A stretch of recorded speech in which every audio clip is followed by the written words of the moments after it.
el comienzo de una sospecha. Cuando el silencio dice más que las palabras. Bogotá, madrugada fría de un martes cualquiera. En la casa de Carlos Vives, el reloj marcaba las 2:14. Pero el sueño hacía rato que se había marchado. El artista, acostumbrado a los escenarios y a los aplausos, permanecía inmóvil en la penumbra de su habitación, escuchando el eco de una puerta que acababa de cerrarse. Su esposa había vuelto tarde. Otra vez. Su perfume, antes familiar, ahora le parecía ajeno, casi impostado. Fue en ese instante, según contaría después a un círculo muy reducido de amigos, cuando supo que algo no andaba bien. Durante más de 3 décadas, Carlos Vives había construido no solo una carrera brillante, sino también la imagen de un hombre familiar, enamorado, fiel a los valores del amor y la música. Su matrimonio era visto como un refugio sólido en medio del vértigo del éxito. Pero detrás de esa fachada de estabilidad, una historia más amarga comenzaba a escribirse en silencio. Las primeras señales fueron casi invisibles. Pequeños gestos que con el paso de los días se convirtieron en grietas imposibles de ignorar. No era una pelea ni una discusión, contó un allegado al artista. Era el silencio lo que más dolía. Ese tipo de silencio que llena la casa y te roba el aire. Su esposa, reservada, elegante, cómplice durante años, había empezado a distanciarse. Ya no lo acompañaba en sus giras, evitaba las entrevistas conjuntas y se refugiaba en compromisos laborales que, con el tiempo, se volvieron cada vez más frecuentes. Fuentes cercanas aseguran que Vives intentó restarle importancia. Estaba convencido de que era una etapa, que todo matrimonio pasa por momentos difíciles. Él prefería creer en la rutina antes que aceptar la posibilidad de una traición. Sin embargo, su instinto, el mismo que le permitía componer letras sobre el alma humana, empezó a alertarlo. Las noches se hicieron más largas. Ella llegaba tarde, con explicaciones confusas, y lo miraba con una sonrisa distante. En las redes, los seguidores notaron el cambio. Menos fotos juntos, menos menciones públicas, menos complicidad. Parecía que vivían en mundos distintos. Comenta una periodista de espectáculos que ha seguido de cerca la vida del cantante. La tensión doméstica se instaló como una sombra. Carlos siempre fue un hombre de emociones transparentes. Si algo le duele, se le nota en la mirada, explica un amigo de la infancia. Esa mirada, cuentan, comenzó a apagarse. El músico dejó de escribir durante semanas. Su guitarra permanecía en silencio, apoyada en un rincón del estudio. En su lugar, aparecieron los cigarrillos y las noches de insomnio. La sospecha se convirtió en certeza la noche en que vio su reflejo solo en la mesa del comedor, frente a una cena que ella había prometido compartir. El teléfono de su esposa sonó 2 veces, y en ambas ocasiones ella se apresuró a contestar en otra habitación. Su tono, suave y cómplice, lo atravesó como una daga. No necesitaba escuchar palabras.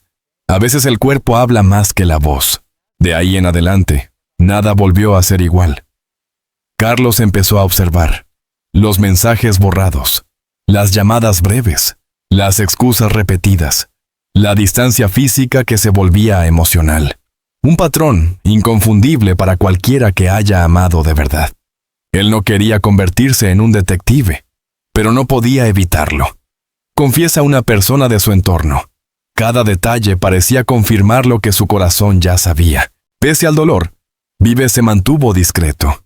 No hubo escándalos, ni declaraciones.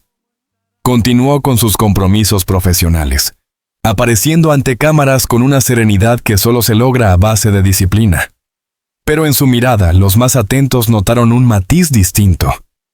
Era como si cantara con la garganta, pero no con el alma, resumió un crítico musical tras uno de sus conciertos en Medellín. Los rumores empezaron a circular entre bastidores. Nadie se atrevía a confirmarlo. Pero el rumor, esa fuerza devastadora que todo lo devora, ya se había instalado. Amigos, colegas, periodistas, todos sabían que algo ocurría en la vida personal del ídolo colombiano, pero nadie tenía pruebas concretas. Y mientras tanto, el hombre detrás del artista intentaba salvar lo que quedaba de su matrimonio. Una fuente cercana reveló que Carlos intentó hablar con ella en varias ocasiones. Le preguntó si había alguien más, si había algo que él pudiera hacer para recuperar la conexión. Pero ella lo evitaba, esquivaba las conversaciones, cambiaba de tema. Y eso, en el fondo, fue lo que más lo destruyó. No la mentira, sino el silencio. El periodista que sigue este caso lo resume con precisión. El silencio, en las parejas, suele ser el preludio de la traición.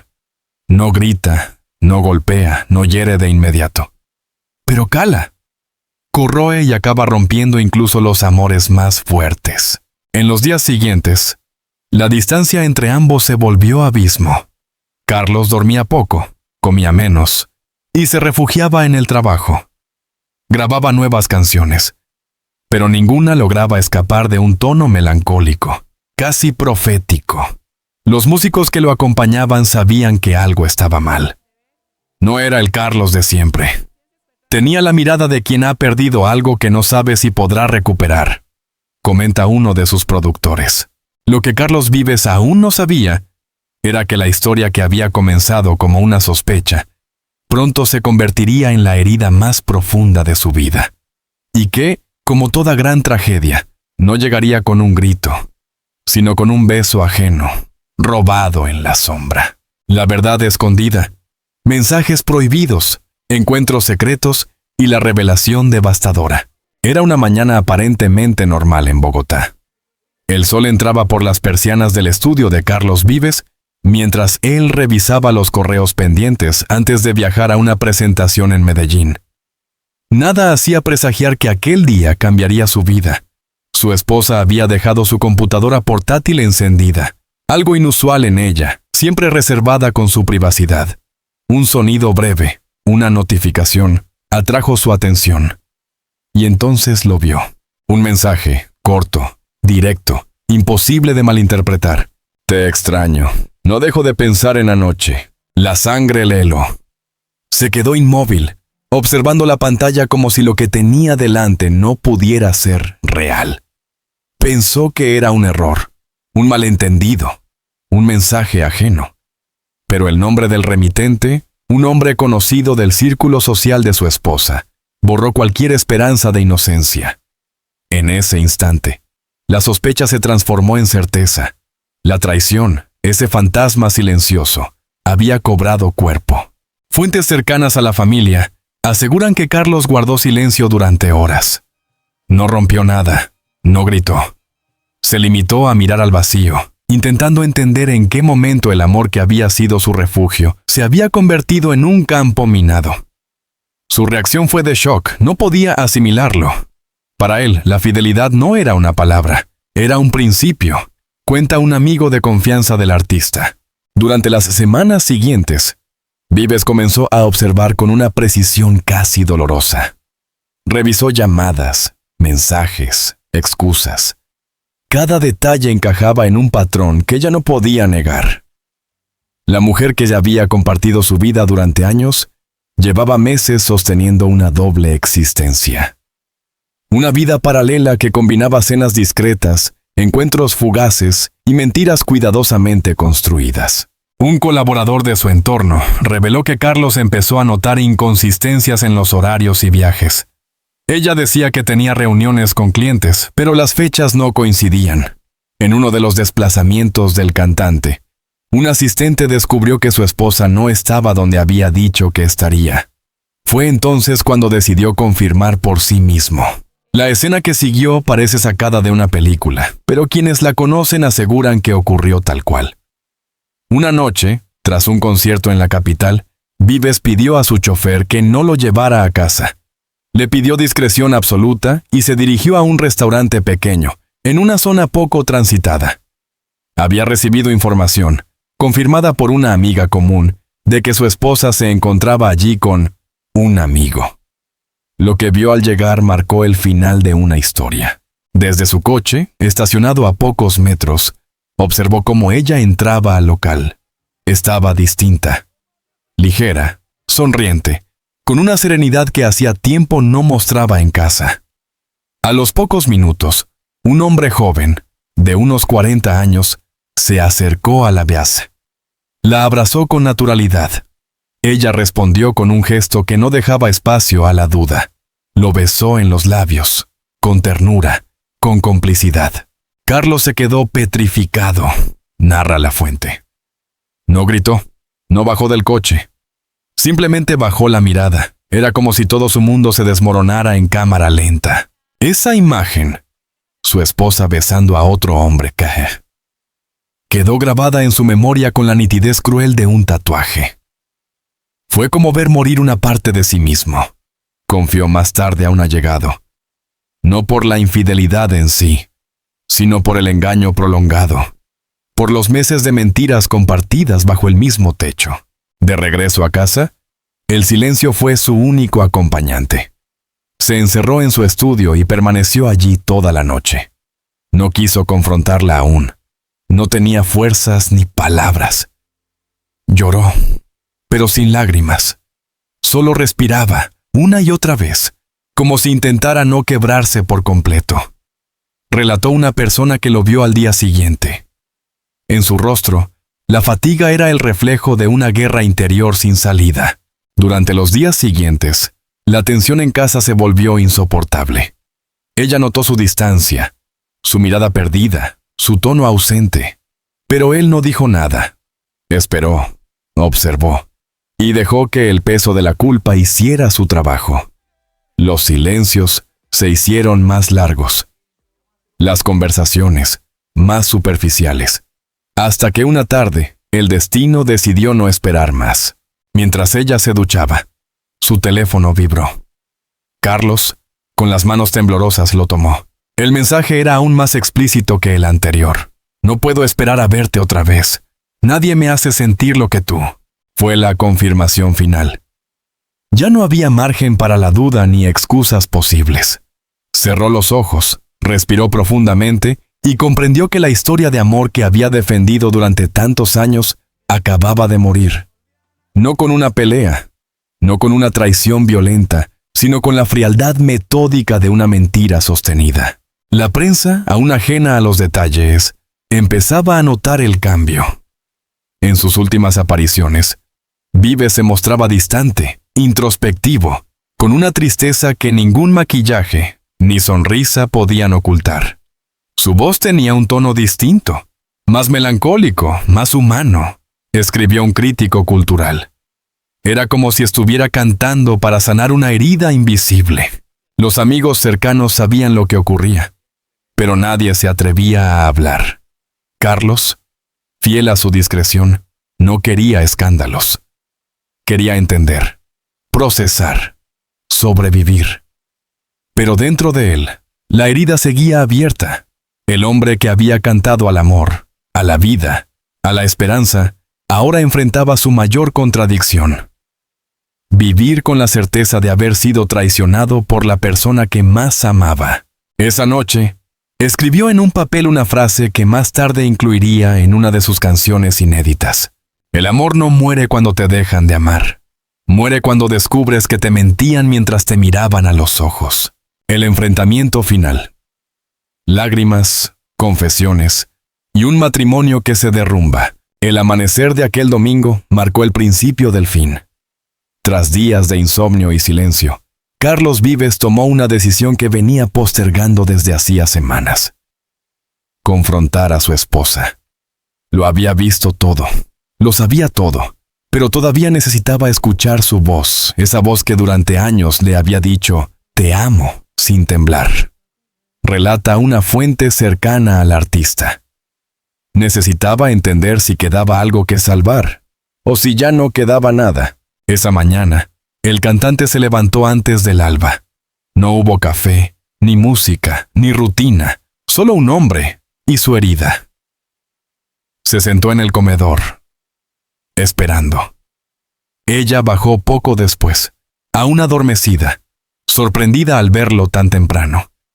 El silencio fue largo, denso, incómodo, hasta que él rompió el hielo con una frase seca, que le costó más que cualquier canción en su vida. «Ya no tienes que fingir, lo sé todo». El mundo se detuvo. Ella lo miró, pálida, como si el aire se hubiera vuelto de piedra. Durante unos segundos, intentó esbozar una negación, pero su expresión la delató. No había espacio para mentiras, no después de tantos meses de distancia, sospechas y verdades medio dichas. En su rostro había miedo, pero también alivio, cuenta un allegado. Era el alivio de quien ya no tiene que seguir actuando.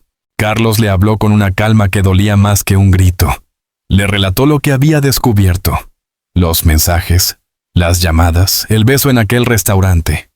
Cada palabra era una puñalada, pero también una liberación. Ella escuchaba con lágrimas contenidas, sin interrumpir. Cuando por fin habló, su voz era apenas un susurro. No quería hacerte daño.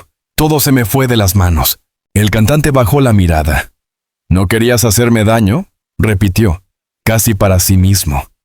Me mentiste todos los días mientras dormías a mi lado.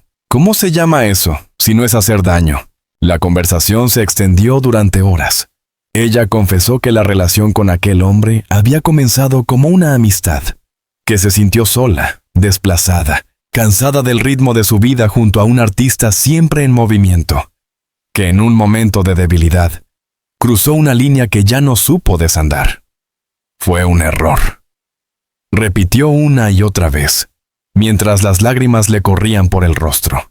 Pero para Carlos, esa explicación sonaba hueca. Él, que había cantado al perdón y a la esperanza, comprendía ahora lo difícil que es aplicarlo cuando el dolor se vuelve personal.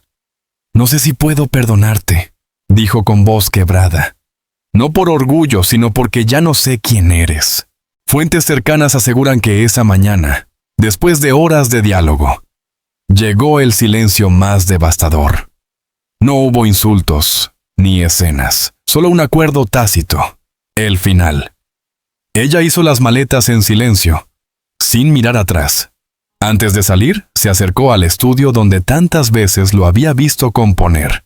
Sobre el piano dejó un anillo y una nota breve. No mereces esto. Perdóname, si puedes. Carlos no la persiguió. La vio marcharse desde la ventana, inmóvil, como si la realidad se hubiera vuelto una película en blanco y negro. Era la despedida más silenciosa de su vida, y sin embargo la más dolorosa. Comenta un amigo del cantante. En los ojos de Carlos había algo irreconocible. No ira, no tristeza, sino un cansancio infinito. Esa misma tarde, el artista se encerró en su estudio. Los músicos que trabajaban con él cuentan que se escucharon acordes de guitarra hasta altas horas de la noche. Era como si intentara exorcizar el dolor a través del sonido, relata un productor. Grabó una melodía triste, sin letra, solo notas repetidas. Nos dijo que no era una canción, sino una manera de respirar. La prensa empezó a captar señales. Los rumores sobre una crisis matrimonial se intensificaron.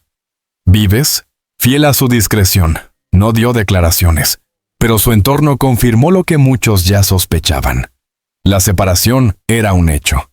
Fue un divorcio del alma antes que del papel, escribió un columnista. El tipo de ruptura que no necesita abogados, porque lo que se rompe no es un contrato, sino la confianza. En los días siguientes, la soledad se instaló definitivamente en su casa. La habitación compartida, el aroma familiar, los espacios llenos de recuerdos se transformaron en recordatorios de un amor perdido. Le costaba dormir, comía poco, pasaba horas mirando viejas fotografías, explica una fuente cercana. Decía que no podía borrar los recuerdos, que cada rincón de la casa le hablaba de ella. A pesar del dolor, el artista se mantuvo sereno frente al público. Cumplió con sus compromisos, asistió a eventos y hasta sonrió ante las cámaras. Pero quienes lo conocen de cerca saben que detrás de esa sonrisa había un hombre roto. Nunca lo habíamos visto así, confesó un amigo íntimo. Carlos siempre fue un luchador, pero esta vez era distinto. Era una herida profunda, en el alma. Una noche, mientras revisaba antiguas letras, encontró una frase que había escrito años atrás. El amor no se destruye con una pelea, se destruye con la indiferencia. Esa línea, escrita mucho antes de la traición, ahora le parecía una profecía. Su matrimonio no había muerto de golpe. Se había ido apagando lentamente, devorado por la indiferencia, por el descuido, por la rutina que se volvió frontera. El final llegó sin escándalo, sin comunicados oficiales, sin drama mediático. Solo una certeza amarga. El amor que alguna vez había sido su inspiración, ahora era la fuente de su dolor más grande. Carlos Vives no perdió a una esposa, perdió la versión de sí mismo que creía eterna. Después del dolor, la caída, el renacimiento y la herida que nunca cierra, el tiempo no cura todas las heridas, pero enseña a vivir con ellas. En los meses posteriores a su separación, Carlos Vives se convirtió en un hombre distinto, más silencioso, más introspectivo, más real. La noticia de la ruptura había trascendido a la prensa, pero el cantante, fiel a su carácter reservado, nunca alimentó el escándalo. Carlos decidió callar porque entendió que hablar sería abrir una herida que debía cerrar por dentro, comentó un amigo cercano. Él sabía que el dolor también puede ser maestro. Durante las primeras semanas, su vida fue un laberinto de recuerdos. Las mañanas eran las más duras. El lado vacío de la cama, la taza sin usar, el eco de una voz que ya no estaba. Parecía vivir en una casa museo, describió un allegado. Todo era igual, pero sin alma.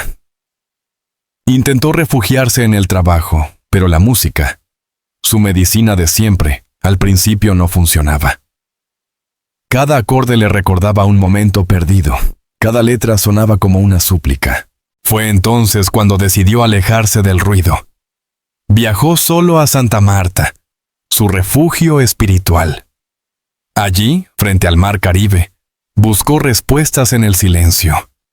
Caminaba por la playa al amanecer, observando cómo el sol emergía del agua, como si la vida misma insistiera en renacer.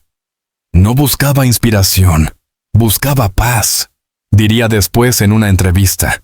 A veces la única manera de encontrarse es perderse un poco. Los días en soledad se convirtieron en su terapia. Comenzó a escribir sin pretensiones, pensamientos sueltos, frases, reflexiones sobre la fragilidad del amor. Era su manera de drenar el dolor, explicó un colaborador. De esos escritos, más tarde, nacerían algunas de sus canciones más profundas. Entre ellas, una balada inédita que circuló entre músicos de confianza bajo el título Detrás del adiós. En ella, Vives no hablaba del rencor sino del perdón. No te odio por mentirme, me duele que ya no sepas amar. Poco a poco, la oscuridad comenzó a disiparse. En sus redes sociales, los fans notaron un cambio. Sus publicaciones, antes cargadas de melancolía, empezaron a mostrar mensajes de gratitud, fotografías de paisajes, frases sobre la resiliencia. Aprendí que la vida no te quita lo que mereces, te quita lo que ya no necesitas, escribió en una de ellas, acompañada de una imagen del mar.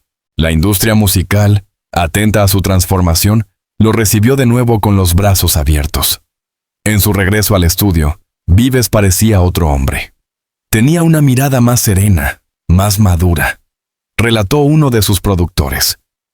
La traición no lo destruyó, lo redefinió. De ese proceso nació un nuevo álbum, lleno de matices, con letras honestas que hablaban de heridas, pero también de segundas oportunidades. Los críticos coincidieron en que era su obra más humana, más auténtica. Sin embargo, detrás de cada nota seguía latiendo la nostalgia.